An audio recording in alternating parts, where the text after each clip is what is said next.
आप देख लीजिए, इस चैप्टर को पूरा समझा देते हैं।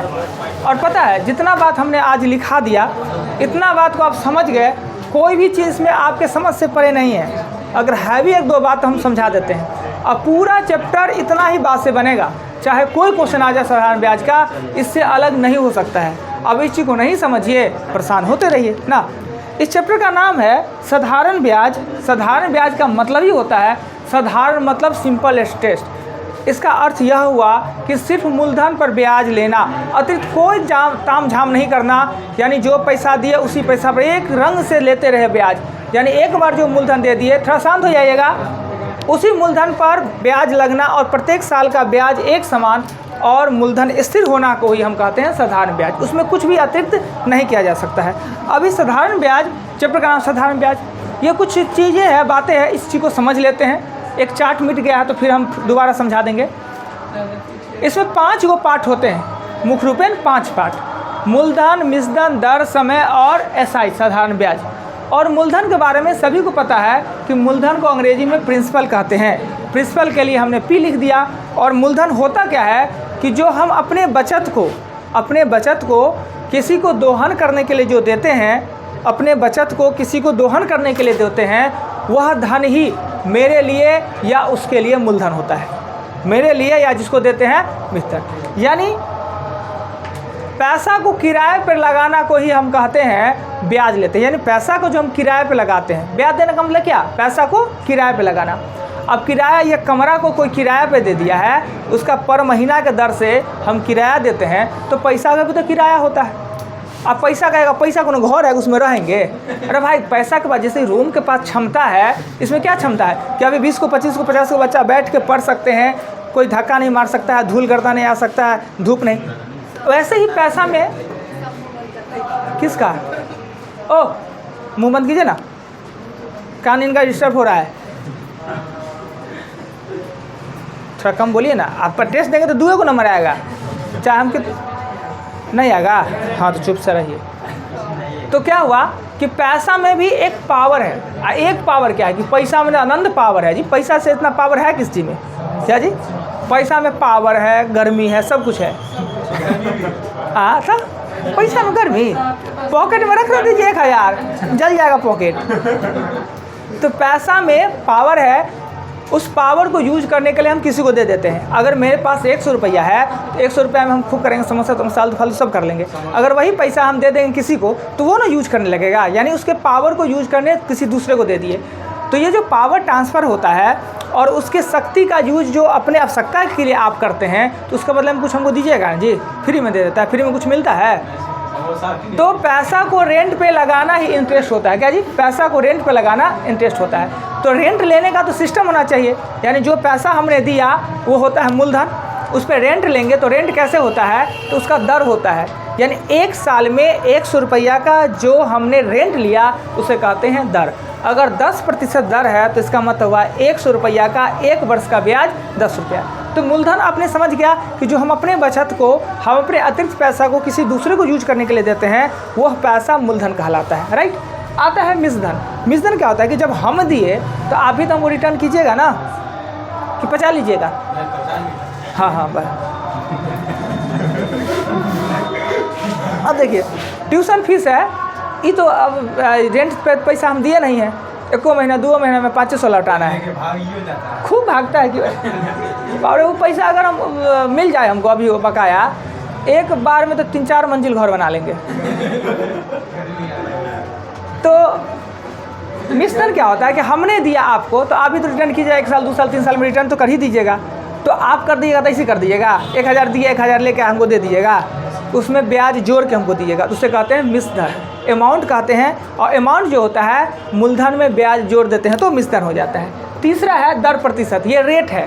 रेट कैसे है कि ब्याज कैसे लेंगे, वो डिपेंड करता है किस समय पे लिए, कितना पैसा लिए, किस सिचुएशन में लिए।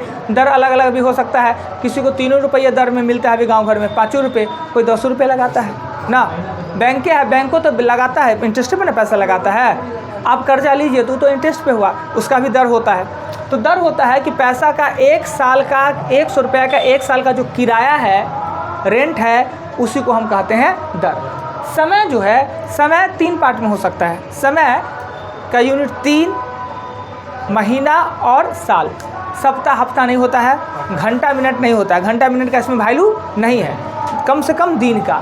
वो भी में ये जो दिन होता है, दिन है वो दिन, माह और वर्ष। अब जानते हैं सबका संबंध क्या होता है। ये जो दर होता है ना, ये वार्षिक होता है, एक वर्ष के लिए होता है। ये दर होता है, दर प्रतिशत वार्षिक हमेशा लिखा रहेगा, 10% वार्षिक लिखा रहेगा, अर्थात 1 साल के लिए ब्याज है। अगर हम 1 साल के लिए ब्याज ले, महीना में ले तो क्या करेंगे, महीना में हो सकता है दिनों में ले, यानी आज ले लिए, आज से 2 महीना बाद या 25 दिन, 37 दिन, 40 दिन बाद हम रिटर्न कर दिए। तो जो फार्मूला एसआई का फार्मूला लिखे हैं, ये फार्मूला है कि अगर समय वर्ष में दिया हो तो टी 1 वर्ष एक देंगे, 2 है तो 2 दे देंगे। अगर टी महीना में दे दिया गया है 7 महीना, तो यहाँ 7 देंगे, तो नीचे में 12 देना है। क्या है कि वर्ष को और महीना में चेंज करने के लिए 12 से। और अगर दिन में दे दिया है तो दिन दे दिया 365 या 172, 175 दे दिया है, दिन देंगे तो यहाँ 365 देंगे, याद रखेंगे ना। यानी समय के कितने यूनिट होते हैं, 3। और उसमें भी हमने क्या लिखा होगा पॉइंट में कि समय की गिनती करते समय एक दिन को छोड़ दिया जाता है। आखिर क्यों छोड़ दिया जाता है, समय की गिनती करते समय एक दिन को छोड़ क्यों दिया जाता है? तो छोड़ते इसलिए है कि आप ब्याज लीजिएगा, हमसे ही लीजिएगा, 12 बजे रात में हम ब्याज देंगे आपको, 12 बजे रात में। डेट तो 12 बजे रात में ही चेंज हो गया। आज जो है तारीख कितना है, आज 4। आज 4 तारीख में अभी बज रहा है 9। अब 4 तारीख में 9 बज रहा है, तो करीबन आप 9 घंटा जी लिए हैं 4 तारीख का। पैसा हमसे 10 बजे, 11 बजे, 12 बजे लीजिएगा, तो भाई 12 घंटा बाद न लिए हैं। आज का डेट 12 बजे रात में चेंज हुआ और पैसा हमसे लिए हैं दिन के 11 बजे, तो बीच का पीरियड का टाइम आपने यूज नहीं किया पैसा। आज का डेट तो लिखा गया, पर आज आपने यूज कितना, आधे दिन ना यूज किया जी। जिस दिन पैसा आप देने आते हैं तो 12 बजे रात में तो नहीं दीजिएगा, ये 11-12 बजे दीजिएगा पैसा। तो 11-12 बजे आज दे दिए, तो आज का डेट तो आज के रात के 12 बजे तक है, वो भी टाइम हमने यूज नहीं किया। लेने में भी हमने 12-11 घंटा यूज नहीं किया और देने में भी हमने नहीं यूज किया। तो यही करके एक दिन माइनस कर दिया जाता है, यानी समय का काउंटिंग करते हैं तो एक दिन छोड़ दिया जाता है। जैसे मान लेते हैं आज का है 4 तारीख, 4 तारीख है, 4 अगस्त है। कितना जल्दी आ गया जी। 4 अगस्त से अगर हम 10 दिसंबर को पैसा दे देते हैं, 10 दिसंबर को पैसा दे देते हैं, 4 अगस्त को लिए, 10 दिसंबर को हमने पैसा दे दिया, एक दिन को आपको छोड़ देना है। या तो 4 को छोड़ दीजिए या तो 10 को, 4 को छोड़ देते हैं। 4 को छोड़ देते हैं तो 5 से गिनती करेंगे। अगस्त में कितने दिन होते हैं, 31 होते हैं। और 31 में से 4 अगर छोड़ देते हैं, 4 को छोड़ देते हैं, तो 4 छोड़ देंगे तो कितना बचेगा, 7। 4 को भी छोड़ रहे हैं, 1 2 3 4 को भी छोड़ रहे हैं, तो 27। अगस्त में कितना बचा, 27। सितंबर होता है 30 का, वो गिनती आपको इससे करने आता ही है, नहीं तो बताते भी है। सितंबर होता है 30 का, अक्टूबर होता है 31 का, नवंबर होता है 30 का, दिसंबर होता है 10 का। 4 को छोड़ दिया तो 10 को ले लेंगे, एक दिन को छोड़ देंगे। दिसंबर में 31 आता है, हमारे 10 को समाप्त। अब आता है कि 30-31 का जब समस्या होता है तो 30-31 में बताइए कोई आदमी कि 31 का कितने महीने होते हैं, 7 को महीना 31 का होता है, और 4 को महीना 30 का, वही ना याद कर लीजिए। 4 को महीना 30 का कौन कौन, सबसे पहला अप्रैल, जून हो गया, सितंबर हो गया, नवंबर। तो ये 4 को याद कर लीजिए मात्र, जो कि 30 का है, बाकी सब 31 का है। अब फरवरी तो सबको याद है, क्या फरवरी 28 या 29 का होता है। यानी अप्रैल चौथा महीना, फिर छठा महीना, फिर 9वां महीना और 11वां महीना। 4, 6, 9, 11 होता है, वो 30 का होता है, बाकी सब 31 का होता है। एक दिन का छोड़ दिए काउंट करते समय। चलिए उसके बाद क्या होता है, ब्याज का फॉर्मूला आप बता रहे हैं, ये सबको याद रहता है। ब्याज का फॉर्मूला मूलधन गुणे दर गुणे समय बटा 100, पूरे चैप्टर में यही फार्मूला यूज करना है। तीसरा कोई दूसरा फार्मूला यूज करना ही नहीं है। एक ये फार्मूला और एक ये कॉन्सेप्ट है, ये किस्तों में दिया हुआ है, ब्याज किस्तों में चुकाना है, तो उस कॉन्सेप्ट का यूज करेंगे, यही फार्मूला यूज करेंगे। दर का है तो भी, टाइम का है तो भी, मूलधन का है तो भी, मिश्रधन का है तो ब्याज में मूलधन जोड़ देंगे तो मिश्रधन हो जाता है। क्लियर। किस्त का मतलब क्या होता है, किस्त में जब किस्त पर कोई सामान लेते हैं तो एगो किस्त हमको डाउन पेमेंट के रूप में ले लेता है, एगो किस्त डाउन पेमेंट के रूप में। तो डाउन पेमेंट के रूप में लेता है कि अगर हम कोई पैसा लिए, बात सुनिएगा, कोई पैसा लिए, 3 साल बाद हम सीधे पैसा उसको देंगे, तो 3 साल का हमको ब्याज लेगा, 3 साल का, एक के बाद 3 साल का जोड़ के ले लेगा। पर हम क्या कहते हैं कि जो हम पैसा हम आपसे लिए 5000 रुपया लिए, हमको किस्त में बांध दीजिए, एक बार नहीं देंगे, हमको किस्त में बांध दीजिए। तो अगर मान लेते हैं एगो पैसा या कोई गाड़ी ही खरीदते हैं किस्त पर, डाउन पेमेंट हम दे देते हैं, अभी 25,000 दे दिए, तो क्या उसका भी हम ब्याज देंगे, 1 लाख में गाड़ी ले लिया, अगर 25,000 हमने दे दिया तो 75,000 का ना देंगे ब्याज। 75,000 में 3 किस्त बांध दिए, एगो पैसा 21 साल तक रखे तो उस पर 21 साल का ना ब्याज देंगे। फिर एगो पैसा दूसरे साल दिए तो वो पैसा 2 साल तक रखे तो 2 साल का, और एगो पैसा 3 साल के लिए तो 3, तो जितना समय के लिए पैसा रखे उतने के लिए ना देंगे ब्याज। इसलिए किस्त पे जब हो तो पहला नो ब्याज x, फिर दूसरे किस्त और 1 साल का ब्याज, फिर तीसरे किस्त और उस पर 2 साल का ब्याज। अगर आगे 4 का है तो आगे और बढ़ाते जाएंगे ऐसे ही, पर आपको 2 और 3 ही पूछेगा। कभी 4 पूछ लिया तो फिर ब्याज और 3 साल का मूलधन और 3 साल का ब्याज कर देंगे। अमाउंट बराबर होता है, अमाउंट बराबर ये फॉर्मूला। ये साधारण का किस्त है, चक्रवृद्धि का किस्त आता है तो सिस्टम बदल जाता है, फिर साधारण का किस्त है ना। उसके बाद हमने एक टेबल बताया था, वो टेबल बताया था कि समय जब मल्टीपल में दिया हुआ है, दर और समय मल्टीपल में दिया हुआ है, तो जैसे कोई धन 3 वर्षों में 5 गुने, यानी समय है 3 वर्ष और गुणज है वो 5 गुना। 3 वर्षों में 5 गुना का मतलब हुआ एगो मूलधन और 4 गो ब्याज। तो 3 साल में 4 गो ब्याज मिला है तो अगले 3 साल में फिर 4 गो ब्याज, फिर अगले 3 साल में 4 गो ब्याज, तो 6 साल में हो जाएगा 9 साल में हो जाएगा आपको 13 और 12 साल में होगा आपको 17। अगर ये मल्टीपल में है तब ना जी, अगर बाय दी वे मल्टीपल में ना रहे, 3 साल में दे के आपको 5 साल में पूछ दे, 3 साल में 5 गुना तो 5 साल में पूछ दे, आप क्या कीजिएगा? 3 साल में कोई धन 3 गुना हो जाता है तो 5 साल में कितना गुना हो जाएगा? अब तो मल्टीपल में है नहीं कि करेंगे। तो साधारण ब्याज में क्या करते हैं, अगर यही क्वेश्चन चक्रवृद्धि ब्याज में रहता, सीआई में रहता तो सीधे लिख देते ज्ञात नहीं किया जा सकता है, पर इसमें हम ज्ञात कर सकते हैं। कैसे? तो आप टाइम लीजिए, यहाँ पे टाइम लीजिए आप 3 वर्ष, 5 गुना है ना तो पी लीजिए 100 और एसआई कितना लीजिए 400। क्या इससे बड़ी प्रेम से आर नहीं निकल सकता है आपका? निकल सकता है ना। तो दूसरे कंडीशन में क्या कहते हैं, दूसरे कंडीशन में टाइम लीजिए आप 5 साल, पी लीजिए 100 और आर तो यहाँ निकला ही है ना, आर निकला ही है यहाँ, ये वाला जो ये एक्स निकला ये आर यहाँ पे दे देंगे और एसआई हम आराम से इसमें निकाल लेंगे, ऐसा निकाल लेंगे, हो गया।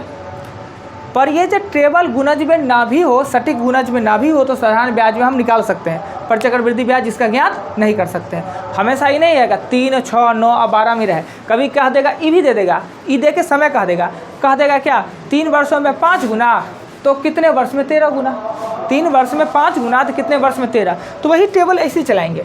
वो जब ऐसा देगा ना, गुणज दे के समय पूछेगा तो एकदम सिस्टमेटिक देगा, सिस्टमेटिक। 3 वर्ष में 5 गुना तो कितने वर्ष में 13 गुना, तो अगले 4 करेंगे तो ये हो जाएगा 9, ये हो जाएगा 6, फिर इसमें 4 करेंगे तो ये हो जाएगा 13, ये होगा 9 वर्ष में 13 गुना ना। तो समय दे के गुणज भी पूछ सकता है, गुणज दे के समय भी पूछ सकता है, और कभी कभी समय है वो मल्टीपल में दे ही नहीं, वो सेम मल्टीपल में ना दे। जैसे पिछला कुछ हम देखें ना, 3, 6, 9 न दे के 3 से 5 पूछ लिया तो भी हम ज्ञात कर सकते हैं वाई प्रोसेस ना, विथ प्रोसेस हम ज्ञात कर सकते हैं। चलिए अब इतना जितना भी हमने ये लिखा सभी आदमी के बात में समझ में है तो नोट्स पढ़ाते बताते हैं। नोट्स पढ़िए, कोई आदमी नोट्स को पढ़ा जाए, पढ़िए जी, पढ़िए तो नोट्स पढ़िए ना। साधारण ब्याज में ब्याज सदैव मूलधन पर ही लगता है। साधारण ब्याज का मतलब है हुआ ब्याज मूलधन पे ही लगेगा, ब्याज पे ब्याज नहीं लगेगा और हमेशा स्थिर रहेगा, कभी भी बदलेगा नहीं। अगर पहला साल का जो ब्याज है दूसरे साल का वही ब्याज होगा। नेक्स्ट, साधारण ब्याज में मूलधन सदैव स्थिर होता है तथा प्रत्येक वर्ष का ब्याज भी साधारण ब्याज में मूलधन स्थिर होने का मतलब इस साल हम लिए हैं 1000, हम 5 साल पैसा रखें कि 6 साल के 10 साल मेरा मूलधन 1000 होगा और 1000 पे ब्याज लगेगा, इसे कहते हैं साधारण ब्याज। नेक्स्ट, एसआई के प्रश्न में गिनती करते समय एक दिन को छोड़ दिया जाता है। एसआई के प्रश्न में जब समय का गिनती करते हैं तो एक दिन को छोड़ देते हैं, जिसका चर्चा हमने पहले कर चुके हैं। नहीं, क्यों छोड़ते हैं? नेक्स्ट, दर प्रतिशत वार्षिक का अर्थ होता है 100 रुपये का 1%। आपको यही पता है कि दर प्रतिशत वार्षिक का मतलब होता है जो पैसा का रेंट हुआ वो रेंट का माध्यम क्या है, रेंट का फिक्सेशन क्या है, वो दर प्रतिशत होता है ना। यानी अगर 10% दर है तो 100 रुपये का 1 वर्ष का जो रेंट है वो 10 रुपये है ना। नेक्स्ट, यदि प्रश्न में धन दय की बात कही जाए तो वह धन दय की मतलब होता है मिश्रधन। कहेगा कि कोई धन 3 वर्ष बाद दय 3000 है, कोई धन 3 वर्ष बाद 3000 है तो 3000 है ना वो मिश्रधन। दय के साथ जो धन लिखा हुआ है वो मिश्रधन होता है, न कि मूलधन, ध्यान में रखिएगा। नेक्स्ट, कोई धन 3 वर्षों में 4 गुना हो जाता है अर्थात मूलधन 100 और ब्याज 300। अगर 4 गुना होने का मतलब है मूलधन 100 300 ब्याज, 7 गुना का होने का मतलब मूलधन 100 600 ब्याज, तो 3 गुना ही हुआ ना, 4 गुना कहाँ हुआ? होने गया एगो मूलधन 3 गो ब्याज, 4 गुना नहीं हो गया। आपके बैंक में 100 रुपया है और 300 रुपये और दे दे तो बैंक में कितना गुना धन हो गया? 1 था वो 4 हो गया ना, उसको 4 गुना कहते हैं ना। 4 गुना का मतलब 100 मूलधन 300 ब्याज, 6 गुना का मतलब 100 मूलधन 500 ब्याज, 2 गुना का मतलब 100 मूलधन 100 ब्याज। क्लियर है? नेक्स्ट। एक ही मूलधन के दो मिश्रधन दिए गए हो, जैसे किसी धन का दो वर्ष। अब आइए, एक ही मूलधन का 2 मिश्रधन दिया गया होगा क्या कि कोई धन है वो 3 वर्षों में हो जाता है 5000 और 6 वर्षों में हो जाता है 8000, यानी एक ही मूलधन के 2 मिश्रधन दिए गए हुए हैं तो दोनों मिश्रधन का जो अंतर होता है ना उतने टाइम पीरियड का वो ब्याज होता है, यानी मिश्रधन का जो अंतर होता है वो ब्याज होता है। जैसे कि अगर 3 वर्ष में 5 गुना और 6 वर्ष में 8 गुना तो 5 और 3000 है वो बीच के पीरियड टाइम का वो ब्याज ही होता है और प्रत्येक साल का ब्याज साधारण ब्याज में समान होता है। क्लियर? नेक्स्ट। यदि एसआई के प्रश्न में समय और मिश्रधन गुणज के रूप में दिया गया हो तो जैसे कोई धन साधारण ब्याज की दर से 3 वर्षों में 4 गुना हो जाता है, तो अगर गुणज के रूप में दिया गया हो तो उसका टेबल हमने बताया है, ये टेबल बताएगा। अगर गुणज के रूप में दे तो हम कैसे बढ़ाएंगे? समय तो एकदम आराम से बढ़ेगा, 3 6 9 बढ़ेगा। अगर इसमें है 5 गुना मतलब 4 गो ब्याज तो 4 4 4 ऐड होगा।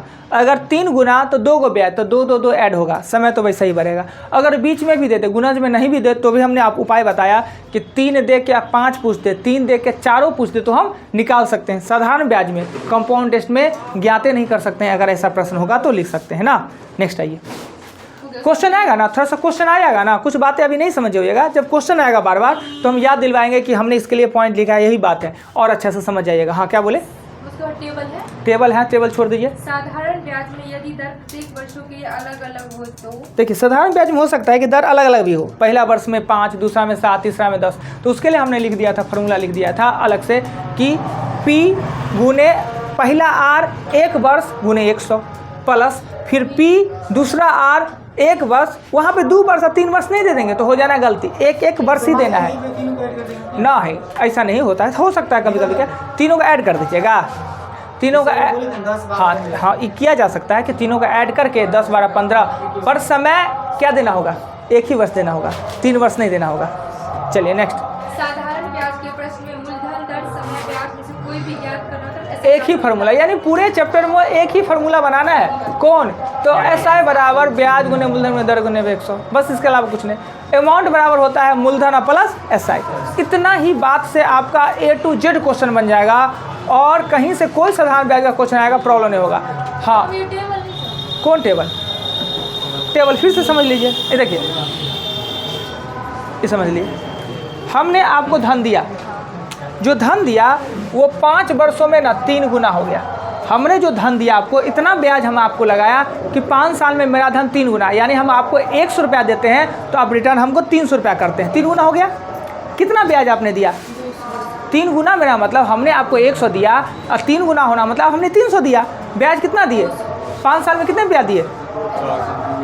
5 साल में आपने ब्याज, हमने कहा कि 5 साल में हमने आपको 100 रुपया दिया, 5 साल में मेरा धन 3 गुना होने का मतलब यानी 300 रुपये हमको रिटर्न किया आप। ब्याज कितना दिए हमको?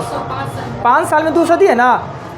साधारण ब्याज तो समान होता है, अगले फिर 5 साल में 2 को दीजिएगा, फिर अगले 5 साल में 2 को दीजिएगा, तो फिर 5 साल में 5 साल तो 5 तो हो जाएगा 10, तो ये हो जाएगा 5, ये हो जाएगा 15, तो ये हो जाएगा 7, ये होगा 20, तो ये होगा 9। यानी टाइम 5-5 के पीरियड में तो 5 में, और समय अगर ब्याज 2 देता है तो अगले 5 में भी 2, अगले 5 में भी 2। अगर यही बदल के ऐसे हो जाता है, आप ही बोलिएगा, अगर यही बदल के 3 वर्ष में 5 गुना हो जाता है, ठीक है, कोई नहीं बोलिए, 3 वर्ष से 5 गुना, तो आपको हमें बताना है 9 वर्ष में कितना हो जाएगा। 9 वर्ष में, अच्छा 9 छोड़िए, 6 वर्ष में कितना हो जाएगा? 3 वर्ष में 5 गुना। हाँ तो 6 वर्ष में देखिए, 3 वर्ष में 5 गुना का मतलब 1 गो मूलधन 4 गो ब्याज, 5 गुना का मतलब 4 गो ब्याज ना। तो फिर अगले 3 साल में और 4 गो ब्याज देंगे तो 9 हो जाएगा। फिर अगले 3 वर्ष में 9 4 13 हो जाएगा ना। एक और देखिए, एक और देख लीजिए, 4 वर्ष में 4 गुना हो जाता है। हाँ तो 8 वर्ष में कितना हो जाएगा? बस इतने तो बातें हैं। यही बात भारी लगता था, सीख लेने के बाद आसान हो जाता है। चलिए, क्या समान गुना, उसका भी तो उपाय बता दिए। हाँ जी खूब बताए। अगर समान गुणज ना हो, मान लेते हैं 4 वर्षों में 4 गुना, तो कितने वर्षों में ये 8 गुना हो जाएगा, ये 8 गुना। हाँ तो कहाँ है, 8 गुना हो जाएगा। तो नो प्रॉब्लम, आपने पहले टाइम दीजिए, यहाँ टाइम दीजिए आप 4 साल, पी दीजिए 100, SI दीजिए 300 और R निकाल लीजिए बहुत प्रेम से। उसके बाद फिर दीजिए, आपका कहता है 8 गुना, तो यानी P आप दीजिए 100 और SI दीजिए 700 और R आपका निकला ही हुआ है, T निकल जाएगा। क्या दिक्कत हो गया? पूरा चैप्टर में इतने बात है, इससे ना कुछ ज़्यादा ना कुछ कम और कुछ छूटने वाला भी बात नहीं है। कुछ बातें हैं जो अभी हमने पढ़ा है ना, आपके समझ में नहीं आया होगा। अबे मिश्रधन गुणज के रूप में दिया है, तो ये क्वेश्चन आएगा तो समझ में आ जाएगा ना। कल हम पूरा एग्जाम्पल बताएंगे।